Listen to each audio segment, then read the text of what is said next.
Hi. Hello. How are you? Hi. I'm good. I'm exhausted. That woman exhausted me.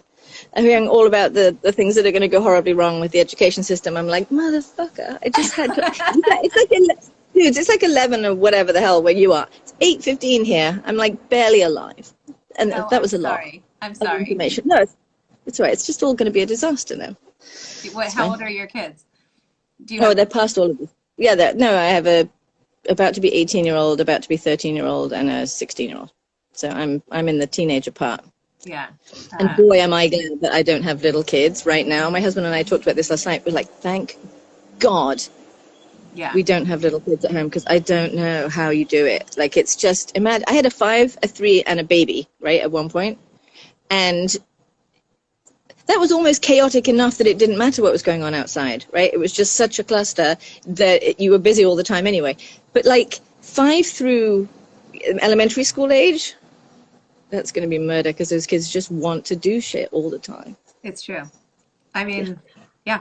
But I feel, I feel like at least I'm like, at least I don't have a baby right now. You know, like, yes, I have a kindergartner. Well, now officially, now that he graduated today from preschool, finally I'm out of preschool. But I feel like having toddlers and all that, like at least I'm past that. You know, like, not Yeah, like, I that's don't true. know. Maybe it's just That's true.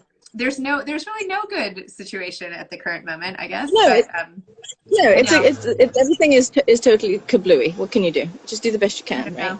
But the thought when she said that maybe it will never go back to regular school, that like almost broke my heart because how Yeah, could but that maybe it'll go back be? to something better. Maybe it'll be better. You know, maybe they'll Okay. have a lot more school where they go outside. For fuck's sake, like it's not like get outside. Everyone's spending too much time inside anyway. It's healthier outside, so let's go have school outside. You know, But it's they do it in other you countries. It's must not a live big deal. somewhere nice though. Are you in We live in California? Southern California. Yeah, we Yeah, can we sit can't outside go outside all in New day. York. Like in New York in the dead Okay. of winter, nobody wants to be outside. So No, I know, I know. I lived there for a long time, and yes, I've never experienced cold like it. yeah. And I never even went to Buffalo. I hear it's worse there, but yeah. Well, Well, it's all it'll work out. Don't worry, it will work out. We got through the flu pandemic. It's going to be fine. okay. It just might take a few years. We can do it. Oh, a few years. Okay. Well, Yeah, I'm doing this one day at a time these days. That's like as far yeah. as I'm trying to work on. I actually am now increasing my scope to 2 weeks out, which I feel like is huge, right? I feel like this whole It's pandemic, I bold, was like one day, this hour, and now I'm like, well, maybe bold and brash, bold and brash. June. So Abby, let's talk a little about your book, although we don't have to, If you like. but Yeah, whatever. We can talk about whatever, you know, whatever you like. But yeah, so the book. Here we go. 2 seconds on the book, and then we can get back okay. to interesting stuff. Okay, book. I I was was told told it it would would get get easier. easier, which is Yeah, I very was on told it would get topic for easier. this conversation. Tell Yeah, people well, what. who knew, right? Yeah. Um, it's a book that's basically, because of the pandemic, become sort of a historical artifact. Like it's really strange because I feel like what I write about will never happen quite the same way again, right? But whatever, who cares? So it's about a mother much like myself and her 16, 17-year-old daughter, much like a sort of composite of all the teenagers that I see. And they go on a college tour, and they sort of feel like they've been drifting apart. And the book is told from alternating first person, the mother and the daughter.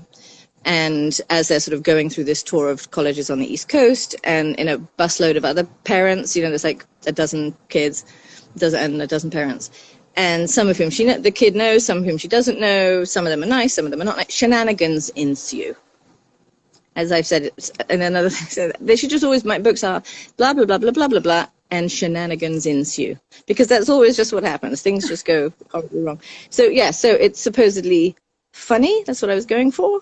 And a little bit satirical about the push to college, you know, and the sort of rush to have that be the answer to everything, which I don't think it is. I think for some kids that's not a great solution. I mean, now this whole debate is now moot because obviously college is not going to look the same, but for a while. But yeah, it's not the right solution for everybody. And so I wanted to write about a kid who doesn't really want to go to college, but who could, and about that decision, and about a mother who has always kind of assumed that college is the next logical step, but maybe it isn't. So over the course of the thing, they get to know each other and the usual. That's And not it the ends usual. well. It's a great story. hope so. I hope so. So how did you even get into start writing novels? How did that start? Well, sort of a genetic failing, because my mother is a novelist and a crime novelist, and so that's what I grew up thinking that mothers did. And so yeah, I just always wrote. I always wrote, and then I worked in advertising as a writer and practiced and practiced and practiced. And then eventually I decided I wanted to leave that and start writing books and having kids, and that's what I did. Which makes it sound like it was easy. It wasn't. It was a complete disaster. It was like lurching from one disaster to the next for like 7 years to write the first book, because the children everywhere underfoot. Oh, they don't care at all about your creative dreams, and why should they? So yeah, so that took a long time, but it's easier now that the kids are older. Yes. Well, it's easier. It was easier to do everything when they were actually gone for part of the day. But now, I mean, how are you finding time to write now? Do you have any like mental space at all? Do you feel like?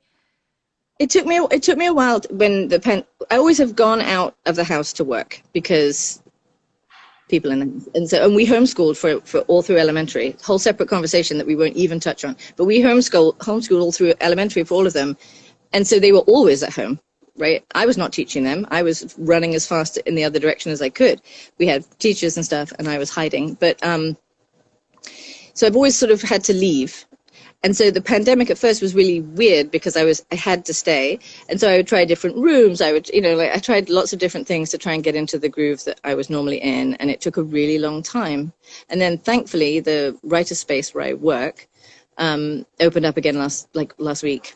So shout out to the Hatchery, Los Angeles. So I'm sitting in the garden there, having been here since 5 o'clock this morning. So is that the same place where Janelle Brown writes, or a different? Yes.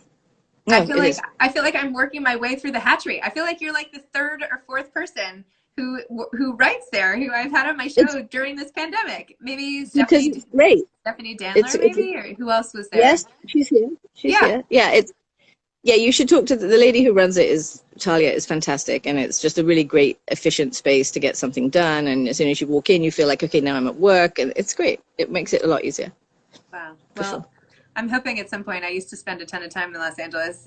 My husband really works out there, so I'm hoping we get back at some point. And when things are at least open again, I am like going to crash into this Hatchery and see what it is they're like putting in your drinks to be churning out this content. It's pretty amazing. So.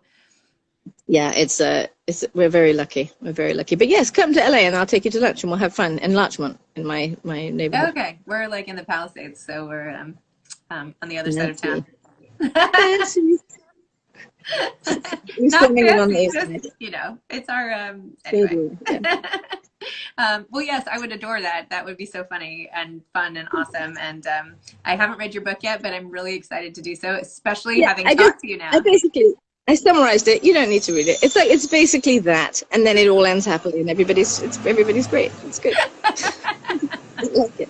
Awesome. Okay. Well, in case anybody wants to read it, hold it up one more time, and then I'll let you go. Here we go. Go back to bed or whatever else is going on out there. Excuse me. Back to work. Thank you. I'm working. Go. I've got a little bus on the back. Can't miss it. It's cute cover. Too funny. Love it. Okay. Well, thank you for doing this show early, and have a good day. I just saw my old business partner just logged on. Oh, hello. Oh, sorry. Awesome. All right. I will talk to you soon. Okay. To be continued in person. Bye. Yeah, exactly. Bye.